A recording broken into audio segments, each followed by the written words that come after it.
Good morning. TV5 సమర్పిస్తున్న business breakfast షోకి స్వాగతం. ముందుగా ప్రేక్షకులందరికీ కూడా శ్రీరామ నవమి శుభాకాంక్షలు. సో సీతారామచంద్రమూర్తి అందరినీ చల్లగా చూడాలని కోరుకుందాం. ఈ శ్రీరామనవమి సందర్భంగా పక్కనే రాముల వారిని కూర్చోబెట్టారు. నాకు అసలే మామూలుగానే ప్రోగ్రామ్ చేయాలంటే కాస్త టెన్షన్గా ఉంటుంది రోజు. రాముల వారి పక్కనే ఉంటే మరింత టెన్షన్, ఎక్కడ తప్పులు చేస్తామని. సో ఏమైనా చిన్న చిన్న తప్పులు దొరుకుతూ ఉంటాయి. రాముల వారి టెన్షన్ అర్థం చేసుకోండి. ఇక ఏషియన్ మార్కెట్స్ క్యూస్ గమనిస్తే ఏషియన్ మార్కెట్స్లో ఒక mixed trend or slightly positive trend కనిపిస్తోంది. కొన్ని ఇండిసెస్, సింగపూర్ లాంటి ఇండిసెస్ నష్టాల్లో ట్రేడ్ అవుతుంటే ఇతర ఇండిసెస్లో మనకు లాభాలు కనిపిస్తున్నాయి. ఎస్ఎక్స్ నిఫ్టీ కూడా slightly positive opening or flatish ఓపెనింగ్ను ఇండికేట్ చేస్తుంది. లాస్ట్ నైట్ వాల్ స్ట్రీట్ కూడా స్వల్ప లాభాలతో ముగిసింది. అంటే డౌ జోన్స్, S&P 500, నాస్డాక్ ఈ మూడు ప్రధాన ఇండిసెస్ కూడా స్వల్ప లాభాలతో ముగిశాయి. ఒక నేరో రేంజ్ లో ట్రేడ్ అయిన తర్వాత నిన్న ఆఫ్ కోర్స్ మన మార్కెట్స్ సెలవు తీసుకున్న సంగతి అందరికీ తెలిసిందే. శ్రీరామనవమిని మార్కెట్స్ ఒక రోజు ముందుగానే సెలబ్రేట్ చేస్తున్నాయి. ఇవాళ శ్రీరామనవమి అయినప్పటికీ కూడా ఇక ఇవాళ ట్రేడింగ్ లో మనకు మొన్నటి మండే క్యూస్ ఒకసారి గమనిస్తే ఫైనాన్షియల్ ఇయర్ 2017-18 ఈ ఆర్థిక సంవత్సరాన్ని మార్కెట్స్ పాజిటివ్ గా ప్రారంభించాయి. అండ్ ఒక పర్ఫెక్ట్ క్లోజింగ్ చూసాం మండే రోజు. సో నిన్న హాలిడే తర్వాత ఇవాళ కూడా పాజిటివ్ గా ప్రారంభం కాబోతున్నాయి.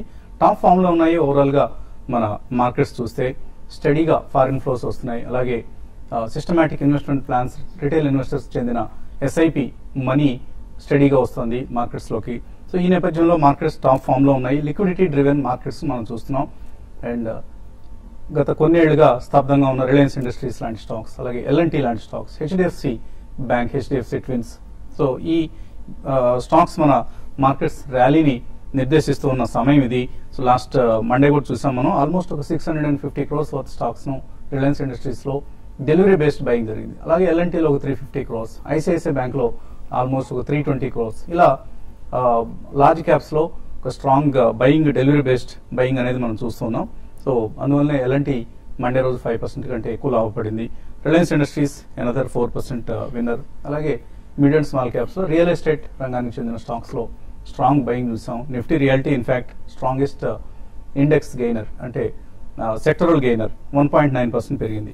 సో ఓవరాల్ గా ఆల్ ఇన్ ఆల్ మన మార్కెట్స్ ఈ సంవత్సరం లాస్ట్ ఒక 3 months గా చూస్తే, అంటే 2017 క్యాలెండర్ ఇయర్ లో చూస్తే చాలా చాలా అవుట్ పర్ఫార్మ్ చేస్తున్నాయి.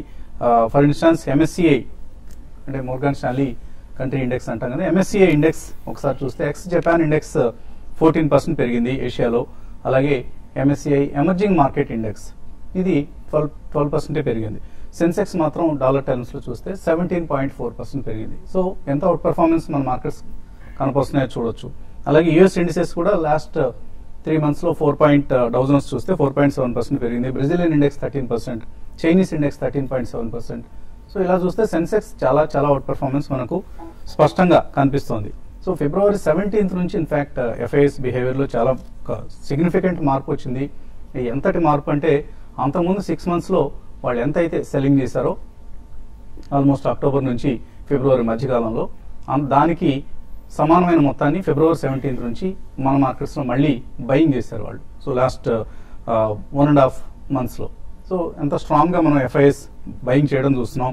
మేబీ హైయర్ లెవెల్స్ దగ్గర ఎప్పటికప్పుడు కొద్దిగా చిన్న చిన్న కరెక్షన్లు వస్తే రావచ్చు కాక ఒక 100 to 200 points నిఫ్టీ కరెక్షన్ మనం ఎప్పటికప్పుడు డిస్కౌంట్ చేస్తూ ఉండాలి, ఎక్స్పెక్ట్ చేస్తూ ఉండాలి. అది మినహాయిస్తే మార్కెట్స్ లో మీడియం టర్మ్ అవుట్లుక్ బులిష్ గా ఉంది, లాంగ్ టర్మ్ అవుట్లుక్ మరింత బులిష్ గా ఉంది. మేబీ షార్ట్ టర్మ్ లో అప్పుడప్పుడు చిన్న చిన్న కరెక్షన్స్ వస్తే రావచ్చు కాక ఇందాకే అనుకున్నట్లుగా.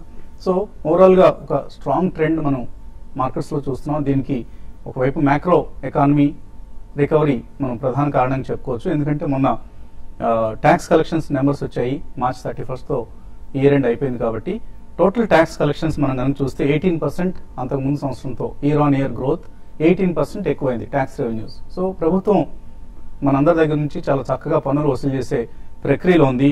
డైరెక్ట్ ట్యాక్సెస్ ఆల్మోస్ట్ 14.2% పెరిగాయి. అంతకుముందు సంవత్సరంలో అది ఓన్లీ 5%. డైరెక్ట్ ట్యాక్స్ అంటే కార్పొరేట్ ట్యాక్స్, అంటే కంపెనీలు చెల్లించే ట్యాక్స్ ప్లస్ మనం చెల్లించే income tax, personal tax. So ఈ రెండు కలిపి 14.2% పెరిగాయి. సో దీనివల్లనే మనకు ట్యాక్స్ కలెక్షన్స్ లో ఇంత రోబస్ట్ గ్రోత్ కనిపిస్తుంది, ఆల్మోస్ట్ 18% గ్రోత్. అలాగే ఇన్కమ్ ట్యాక్స్ ఒకటే చూస్తే కూడా లాస్ట్ ఇయర్ అందరం కలిసి మనం 18.4% అధికంగా చెల్లించాం అంతకుముందు సంవత్సరంతో కంపేర్ చేస్తే. ఫైనాన్షియల్ ఇయర్ 16 అంటే 15-16 ఓన్లీ ఇది 3.2% మాత్రమే. అంటే చాలా కొంతమంది కొత్త కస్టమర్స్ దీనిలోకి వచ్చారన్నమాట ట్యాక్స్ నెట్లోకి, thanks to Narendra Modi's demonetisation game. So doctors కావచ్చు, లాయర్స్ కావచ్చు, చార్టెడ్ అకౌంటెంట్స్ కావచ్చు, అందరిలోనూ ఒక భయం ఏర్పడింది. ఇప్పుడు మనం ఎక్కడ పన్ను ఎగవేస్తే ప్రభుత్వం దృష్టిలోకి వెళ్తామో, ప్రభుత్వం కఠినంగా శిక్షిస్తుందో అన్న ఒక భయం ఏర్పడింది. సో దీంతో అందరూ కూడా పన్ను చెల్లించడానికి ముందుకు వస్తున్నారు. ఇది నరేంద్ర మోదీ ప్రభుత్వం సాధించిన ఒక గొప్ప విజయంగా మనం చెప్పుకోవచ్చు.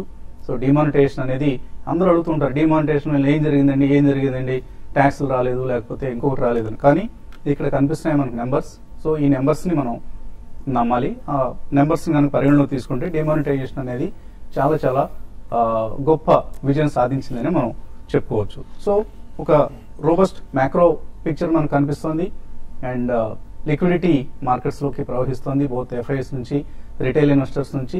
కాబట్టి మార్కెట్స్లో ఒక పాజిటివ్ ట్రెండ్ మనకు రాబోయే రోజుల్లో కొనసాగే అవకాశం ఉంది. మేబీ త్వరలోనే మనం సెన్సెక్స్ ఇవాళే 30,000 మార్కును చూసే ఛాన్స్ కూడా ఉంది. అలాగే నిఫ్టీ కూడా 9300 లెవెల్ని ఇవాళ రేపో టచ్ చేసే అవకాశాలు స్పష్టంగా కనిపిస్తున్నాయి. So let us wait for the good times. And ఈలోగా మనం చేయాల్సిన పని ఏంటి అంటే ఎప్పటికప్పుడు నిబ్బరంతో, గుండె ధైర్యంతో డబ్బులు మార్కెట్లోకి ఇన్వెస్ట్ చేస్తూ ఉండాలి. సో ఎప్పుడైనా కరెక్షన్స్ వచ్చినప్పుడు వాటిని బయింగ్ ఆపర్చునిటీ కింద తీసుకోవడం ఒకటే మనం చేయగలిగిన పని. అనలిస్ట్ సిద్ధంగా ఉన్నారు మనతో మాట్లాడేందుకు. సో ఎటువంటి టెక్నికల్ ట్రెండ్స్ మీరు ఎక్స్పెక్ట్ చేస్తున్నారు? నిఫ్టీకి సునాయాసంగా ఆల్ టైమ్ హై దగ్గర మనం మండే క్లోజ్ కావడం చూసాం. ఇక్కడ నుంచి ఎప్పటికప్పుడు న్యూ హైస్ ని టచ్ చేసే అవకాశాలు కనిపిస్తున్నాయి. డెఫినెట్లీ కనిపిస్తున్నాయండి. ఎందుకంటే మనకి ప్రీవియస్ స్వింగ్ హై ఏదైతే ఉందో 9218 దాటి 9237 దగ్గర మనం క్లోజ్ అవటం చూసాం. సో ఇలాంటి ప్యాటర్న్స్ ని మనం ఎక్స్టెండింగ్ టాప్స్ అంటాం. So Nifty I think would continue to do that. So extending top formations అనేది కంటిన్యూస్ గా అవుతూ ఉంటాయి మనకి. But again one step behind అంటే వెనక్కి రావటం అంటే ఎక్కడ దాకా వస్తుంది, ఇది బిగ్ క్వశ్చన్. సో నా ఉద్దేశంలో 9076 ఏదైతే 20-day మూవింగ్ యావరేజ్ ఉందో అది ఒక స్ట్రాంగ్ బేస్ గా ఫార్మ్ అవటం చూస్తాం మనం చార్ట్స్ పరంగా. And even medium term trend కూడా probably higher tops higher bottom formation లో ఉంది కాబట్టి సో ఇక్కడ నుంచి కూడా 100-150 పాయింట్స్ నిఫ్టీ పెరిగే ఛాన్స్ ఎక్కువ ఉంది. But again risk to reward చూస్తే కనుక ఈక్వల్ ఉందండి ఈ స్టేజ్ లో. సో ₹1 మీకు అప్ సైడ్ రివార్డ్ వచ్చింది అంటే ఆల్మోస్ట్ ₹1 రిస్క్ కనిపిస్తుంది. సో 150 పాయింట్స్ మీకు అప్ మూవ్ ఉంది అంటే కనుక ప్రాబ్లీ 150 పాయింట్స్ డౌన్ సైడ్ కూడా పొటెన్షియల్ ఫాల్ అనేది కనిపిస్తుంది చార్ట్స్ పరంగా. So fresh short term traders ఎవరైతే ఉన్నారో ప్రాబ్లీ ఈ స్టేజ్ లో లాంగ్స్ అవాయిడ్ చేయాలి. అండ్ మేబీ డిప్స్ వచ్చినప్పుడే ఫ్రెష్ లాంగ్స్ క్రియేట్ చేసుకోవచ్చు. బట్ అగైన్ లాంగ్ పొజిషన్స్ ఉన్న వాళ్ళు ట్రైలింగ్ స్టాప్ పెట్టి probably I think one can hold positions. So ఈ స్టేజ్ లో నిఫ్టీ కనుక చూస్తే కనుక 9183 ప్రాబ్లీ అది స్టాప్ లాస్ ఉంటుంది. అంటే ఇక్కడ నుంచి క్లోజ్ టు 50 పాయింట్స్ కింద స్టాప్ లాస్ పెట్టి I think long positions run చేసుకోవచ్చు. సో 93-9350 దగ్గర డెఫినెట్లీ ఒకసారి ప్రాఫిట్స్ అనేది బుక్ చేసుకోవాలి. సో మనం మండే రోజు చూసాం ప్రాబ్లీ సెక్టర్ రొటేషన్ కాకుండా ఇప్పుడు ఇండివిజువల్ స్టాక్స్ కొద్దిగా అవుట్ పర్ఫార్మ్ చేయడం చూస్తున్నాం నిఫ్టీ పరంగా.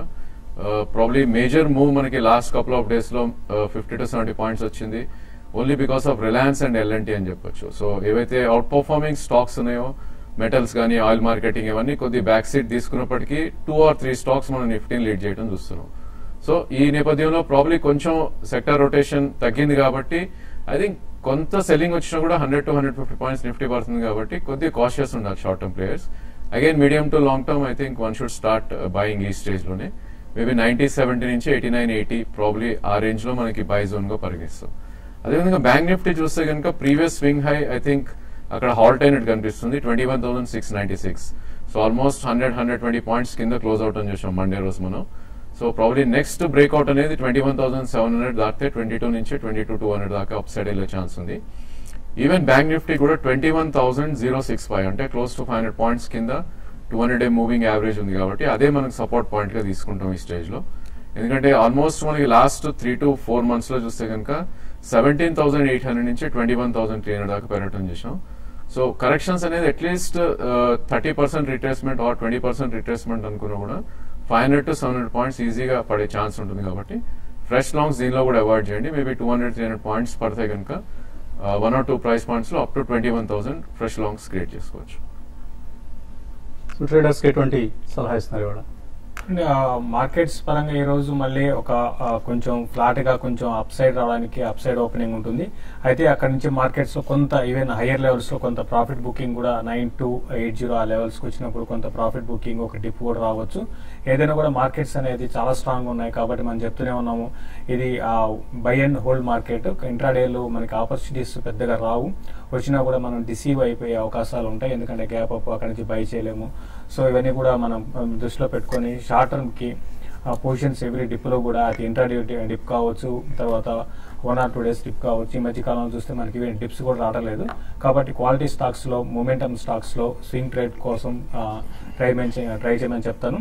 రీసెంట్ గా చూసుకుంటే హౌసింగ్ ఫైనాన్స్ కంపెనీస్ అన్ని కూడా చాలా స్ట్రాంగ్ ఉన్నాయి. తర్వాత లాస్ట్ ట్రేడింగ్ సెషన్ లో చూస్తే మిడ్ క్యాప్ ఫార్మాలో కూడా మంచి బయింగ్ అనేది కనపడింది. ఫోర్టీస్ హెల్త్ కేర్ ని కరెంట్ లెవెల్స్ లో పిక్ చేసుకోమంటాను. ఇది 220 వైపు నెక్స్ట్ కొన్ని రోజుల్లో రావడానికి అవకాశం కనపడుతుంది. అదేవిధంగా మనకి జైన్ ఇరిగేషన్ ఒకటి నేను రోజు చూసుకుంటే మంచి వాల్యూమ్స్ క్లోజర్ గా 99 దాకా వచ్చింది. దీన్ని కూడా ఎవ్రీ డిప్ లో కూడా పొజిషనల్ ట్రేడర్స్ బై చేసుకోమంటాను. తర్వాత లార్జ్ క్యాప్ స్టాక్స్ లో విషయానికి వస్తే మనకి చూసాము ఎల్ఎన్టీ చాలా రోజులు కాదు ఇంకా ఏళ్ల తర్వాత ఒక మంచి పర్సంటేజ్ పరంగా గెయిన్స్ చూసాము. ప్లస్ వాల్యూమ్స్ కూడా బాగా జరుగుతున్నాయి కాబట్టి ఎల్ఎన్టీని కూడా ఎవ్రీ డిప్ లో short term two medium term కి బై చేసుకోమని చెప్తాను. ఇక్కడ నుంచి 16 అంటే 80 అండ్ 1720 లెవెల్స్ ని నెక్స్ట్ కొన్ని రోజుల్లో టెస్ట్ చేసే అవకాశం కనపడుతుంది. అయితే సెల్లింగ్ విషయానికి వస్తే ఐటీ కంపెనీస్ ని ర్యాలీస్ లో కొంత సెల్ చేసుకోవచ్చు. అదేవిధంగా టెలికాం కంపెనీస్ భారతీయ లాస్ట్ ట్రేడింగ్ సెషన్ లో 2.5% దాకా కరెక్ట్ అయ్యడం చూసాము. అయితే ఇది షార్ట్ టర్మ్ కి అంటే ఇంట్రాడే అని కాకుండా పొజిషనల్ ట్రేడర్స్ ఎవ్రీ ర్యాలీస్ లో భారతీయ ఎయిర్టెల్ ని సెల్ చేయమంటాను. తర్వాత బ్యాంకింగ్ స్టాక్స్ ఈ రోజు కొంచెం పిఎస్యు బ్యాంక్స్ కొంత వీక్ గా ఉండొచ్చు ట్రెండ్ డే పరంగా, అంతకు మించి పెద్దగా డౌన్ సైడ్ కూడా ఉండకపోవచ్చు. తర్వాత క్రెడిట్ పాలసీ కూడా ఉంది కాబట్టి పిఎస్యు బ్యాంక్స్ లో ఇంట్రాడే కోసం హైయర్ లెవెల్స్ లో బ్యాంక్ ఆఫ్ బరోడా కానీ తర్వాత ఎస్బీఐని ఇంట్రాడే కోసం మాత్రమే సెల్ చేయమంటాను. ఆయిల్ మార్కెటింగ్ కంపెనీస్ లో కొంత సెల్లింగ్ కూడా రావడానికి అవకాశం ఉంది. ఎవరి డిప్ లో కూడా ఏషియన్ పెయింట్స్ ని కూడా బై చేసుకోమని చెప్తాను. ఓవరాల్ గా ఫ్లాట్ గా స్టాక్ స్పెసిఫిక్ యాక్షన్ ఉండొచ్చు. సో ఇవాళ బిజినెస్ స్టాండర్డ్ దినపత్రికలో మ్యూచువల్ ఫండ్స్ లో ఇచ్చిన ర్యాంకింగ్స్ మనకు కనిపిస్తున్నాయి. Mid and small cap funds steel the show. So ఈ సంవత్సరం లాస్ట్ 1 year లో మిడ్ క్యాప్ స్మాల్ క్యాప్ రంగాలకు చెందిన స్కీమ్స్ ఏవైతే ఉన్నాయో మ్యూచువల్ ఫండ్ స్కీమ్స్ అవి అవుట్ పెర్ఫార్మ్ చేశాయన్న ఒక కంపారిటివ్ స్టడీ వచ్చింది. వీలైతే వాటి బిజినెస్ స్టాండర్డ్ దినపత్రికను కొనుక్కుంటే మీకు కంపారిటివ్ టేబుల్ మీకు కనిపిస్తుంది. ఇందులో ఏ స్కీమ్స్ నెంబర్ 1 ర్యాంక్ వచ్చేసి రిలయన్స్ స్మాల్ క్యాప్ ఫండ్ కి వచ్చింది. లాస్ట్ 1 year లో 40.9% రిటర్న్ ఇచ్చింది scheme. Second position goes to Kotak emerging equity scheme regular plan. Third SBI Magnum mid cap fund. And large cap schemes లో SBI blue chip fund my favourite scheme and పదే మనం ఈ కార్యక్రమం కూడా recommend చేసిన scheme ఇది. So SBI blue chip fund లో అత్యధిక రిటర్న్స్ వచ్చాయి. లాస్ట్ 1 year పెర్ఫార్మెన్స్ చూస్తే 21%. బట్ ఒక front line oriented large cap scheme కి స్మాల్ క్యాప్ స్కీమ్ కి మధ్యలో వేరియేషన్ చూసారా? 21.4% 1 year returns SBI blue chip నుంచి వస్తే స్మాల్ క్యాప్స్ లో top performer Reliance small cap fund has given 41% return almost. So ఇది ఈ ఏడాదిలో మనం చూడదగిన విశేషం. ఇంకా మరిన్ని ఫండ్స్ కి సంబంధించిన విశేషాలని మనం యూట్యూబ్ ప్రసారంలో కలుసుకున్నప్పుడు పరిశీలిద్దాం. ఇక చిన్న విరామం తర్వాత ఇన్వెస్టర్స్ నుంచి కాల్స్ మెయిల్స్ తీసుకున్నాం.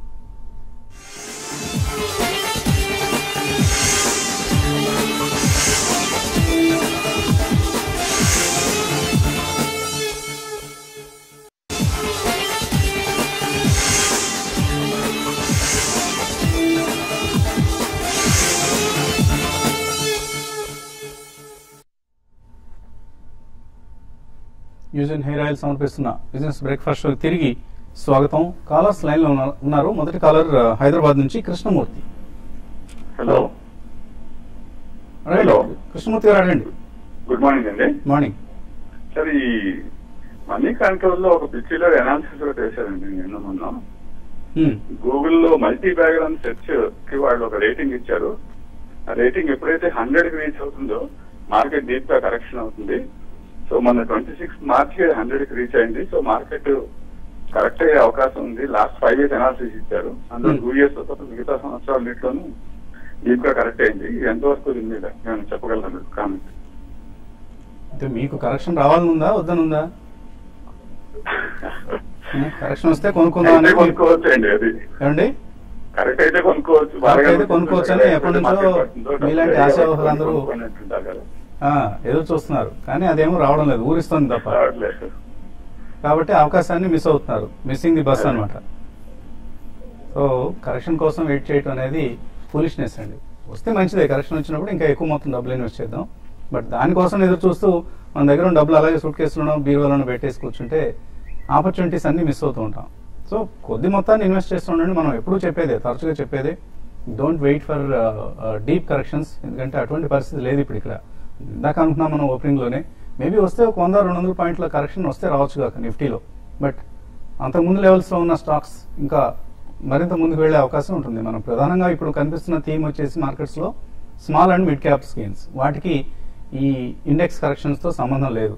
సో అందుకని మీరు ముందు స్టాక్ సెలక్షన్ బిగిన్ చేయండి. ఆ స్టాక్స్ మీకు అట్రాక్టివ్ లెవెల్స్ దగ్గర ఉన్నాయనిపిస్తే ఇన్వెస్ట్ చేయండి, లేకపోతే కొద్దిగా కరెక్షన్ కోసం వెయిట్ చేయండి. But don't wait for deeper corrections అండి. ఒక 10%-20% కరెక్షన్ రావాలి ఆ స్టాక్స్ లో ఎదురు చూస్తే, అవి రాకపోతే మనం మిస్ అవుతాం ఆపర్చునిటీని. కాబట్టి maybe invest some 20% money here, and తగ్గినప్పుడు మరికొంత ఇన్వెస్ట్ చేసుకోవచ్చు. లేదు పెరిగినా కూడా you do it in SIP manner, అది కరెక్ట్ పద్ధతి అవుతుందండి. తర్వాత కరీంనగర్ నుంచి శ్రీనివాస్. హలో అడగండి శ్రీనివాస్. రిలయన్స్ ఇండస్ట్రీస్ కొనుక్కోవచ్చు సార్. ఇప్పుడు అది భవిష్యత్తులో డిటిహెచ్ లో కూడా వస్తుంటారు కదా, మరి లాగా అయ్యే అవకాశం ఉందా భవిష్యత్తులో అది కొనుక్కుంటే? అట్లే UTI mutual fund unit link insurance policy ఉంది సార్. అది 1971 లో స్టార్ట్ అయిందట. అది ఇన్సూరెన్స్ చాలా తక్కువ కట్ అవుతుంది. 14 lakhs ఇన్సూరెన్స్ 3,000 కట్ అవుతుంది. అది ఎప్పుడైనా మార్కెట్ వాడినప్పుడు మనం కట్టుకోవచ్చు. మ్యూచువల్ ఫండ్ యూనిట్ లింక్ అట. అది బాగుంటుందా సార్? మా దగ్గర ఫ్రెండ్స్ చాలా మంది కట్టారు, అది కట్టుకోవచ్చా? ఐడియా లేదండి. మరి మీరు అడిగిన స్కీమ్ సంబంధించి మా దగ్గర ఇన్ఫర్మేషన్ లేదు, దానికి సంబంధించి కామెంట్ చేయడం కరెక్ట్ కాదు. బట్ ఆయన అడిగిన స్టాక్ పరిస్థితి రిలయన్స్ గురించి అడిగినట్టున్నారండి. రిలయన్స్ అంటే ఇప్పుడు ఆల్రెడీ మనం చూసామంటే 900 నుంచి దగ్గరగా 40-35% దాకా రీసెంట్ గా పెరిగింది. అయితే ఇక్కడ నుంచి ఇంకా కొంచెం పెరగడానికి 1440, 1460 దాకా పెరగవచ్చు. అయితే ఈవెన్ లాంగ్ టర్మ్ అయినా కూడా ఏంటంటే మీరు రిలయన్స్ కన్నా వేరే స్టాక్ ని సెలెక్ట్ చేసుకోమంటారండి. ఎందుకంటే ఇక్కడ నుంచి పెరగచ్చేమో, ఆల్రెడీ పెరిగింది కాబట్టి కొంచెం అరౌండ్ 1440, 1450 దగ్గర ఆగొచ్చు. దానికి తోడు మనకి రిజల్ట్ ఒక 10 days లో ఉన్నాయి. రిజల్ట్ తర్వాత మీరు డెసిషన్ తీసుకోండి. ఒకవేళ రిజల్ట్ తర్వాత కూడా స్టిల్ ఇది 1400 పైన సస్టైన్ కాగలిగితే అప్పుడు మూమెంటం కింద బై చేయండి. లేని పరిస్థితుల్లో మాత్రం కొంచెం కరెక్షన్స్ రావచ్చు. అయితే ఇంతకు ముందులాగా లాస్ట్ ఒక 2 months పెరిగిన విధానంగా కంటిన్యూగా పెరుగుతుంది అయితే అనుకోలేము. రిలయన్స్ జియోది రిజల్ట్ రావాలి అంటే మాత్రం ఒక 2-3 quarters తర్వాతే మనకి దీని ఫలితాలు తెలుస్తాయి. అంటే ఏ విధంగా దీనివల్ల రిలయన్స్ బెనిఫిట్ పొందుతారు అనేది. కాబట్టి అప్పటి వరకు స్టాక్ మాత్రం కన్సాలేషన్ లో ఉండడానికి అవకాశం ఉంది. తర్వాత కాలర్ నాగేంద్ర బాబు హైదరాబాద్ నుంచి. హలో రండి నాగేంద్ర. హలో, నవమి శుభాకాంక్షలు సార్. రండి.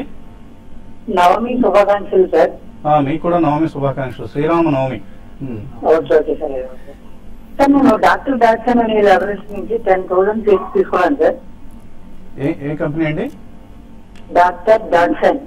Doctor Datsun sir. Yes sir. ఏంటి పేరు గంభీరంగా ఉందని తీసుకున్నారా? తక్కువలో ఉంది అనేసి తీసుకుని సార్. 10,000 చేసి తీసాను. అది ఒక 2 years నుంచి షేరింగ్ కావట్లేదు సార్. అంతే కదా, న్యాచురల్ అది. మనం చాలా సార్లు చెప్పామండి ఈ కార్యక్రమంలో, ఇటువంటి షేర్ల జోలికి వెళ్ళొద్దు, ఇవేదో రూపాయికి 2 రూపాయలకి దొరుకుతున్నాయి కదా అని తీసుకోవద్దని చాలా సార్లు చెప్పాము. కానీ మీరు మరి ఆ కార్యక్రమాలు చూసారో లేదో తెలియదు, అప్పటి సలహాను విన్నారో లేదో తెలియదు. సస్పెండ్ అయిపోయింది ఇది, ప్రొసీజరల్ రీజన్స్ అని చెప్పేసి చెప్పారు. ఇంతకుముందు వేరే కంపెనీ పేరేదో ఉండేది, ఆంజనేయ హెల్త్ కేర్ ఇట్లాంటి పేరేదో, దాని తర్వాత డాక్టర్ డాట్సన్స్ ల్యాబ్స్ అని ఇలాగే గంభీరమైన పేరు పెట్టారు. ఆ టైంలో చాలా మంది నమ్మి మోసపోయారు. సో ఇంకా మనం చేయగలిగిందే లేదండి. ఇది 1.5 year అయింది, 1 year అయిందండి ఇది. అయితే ఇప్పట్లో మళ్ళీ అది రిలీజ్ అయ్యే అవకాశాలు కూడా లేవండి. ఎందుకంటే ఇది మన ట్రేడింగ్ విషయంలో కొన్ని అంటే ఆపరేటెడ్ చేశారని కొంచెం ప్రూవ్ కూడా అయిందండి. దానివల్ల ఏంటంటే ఈ స్టాక్ ని డీలిస్ట్ చేశారు కాబట్టి ఇప్పట్లో అది రిలీజ్ కాకపోవచ్చు అండి. ఇప్పుడైనా సరే ఈవెన్ ఇప్పుడు ఈ మార్కెట్ లో కూడా ఇటువంటి స్టాక్స్ చాలా ఉన్నాయి పెరుగుతున్నవి, అటువంటి వాటికి దూరంగా ఉండి క్వాలిటీ స్టాక్స్ కే స్టిక్ అయ్యి ఉండమని చెప్తాను. మంచి షేర్లు కొనుక్కోండి. నవమి రోజు మీతో ఇలా మరీ ఎక్కువగా గట్టిగా మిమ్మల్ని మందలించాలంటే మనసు రావట్లేదు, బట్ జాగ్రత్తగా ఉండండి. డాక్టర్ డాట్సన్స్ ల్యాబ్స్ ఇలాంటి షేర్ల జోలికి ఇంకా చాలా ఉన్నాయి. మనం ఎప్పుడు పదే చెప్తూ ఉంటాం. ఆ కంపెనీల మీద కానీ వాళ్ళ ప్రమోటర్ల మీద కానీ మనకి ఎటువంటి కోపం కానీ ద్వేషం కానీ లేవు. కాకపోతే మార్కెట్స్లో ఇన్వెస్టర్లు జాగ్రత్తగా ఉండాలి. లైకోస్ ఇంటర్నెట్ అనే కంపెనీ, తాన్లా సొల్యూషన్స్ అనే కంపెనీ, ఇటువంటి కంపెనీలు పదే చెప్తూ ఉంటాం. సో వీటి జోలికి వెళ్ళొద్దు దయచేసి. మంచి కంపెనీలు కొనుక్కోండి. చాలా ఎక్సైటింగ్ టైమ్స్లో ఉన్నాం మనం మార్కెట్స్లో. ఈ టైంలో మంచి కంపెనీల్లో మీరు ఇన్వెస్ట్ చేసుకుంటే, చక్కటి పోర్ట్ఫోలియో బిల్డ్ చేసుకుంటే నెక్స్ట్ 3 to 5 yearsలో ఎక్స్ట్రాడినరీ రిటర్న్స్ రావడానికి ఆస్కారం ఉంది. కాబట్టి అందరికీ మరొకసారి శ్రీరామ నవమి శుభాకాంక్షలతో మనం మళ్ళీ యూట్యూబ్లో కలుసుకునే సమయం ఆసన్నమైంది. చిన్న విరామం తర్వాత కీప్ వాచింగ్ TV5.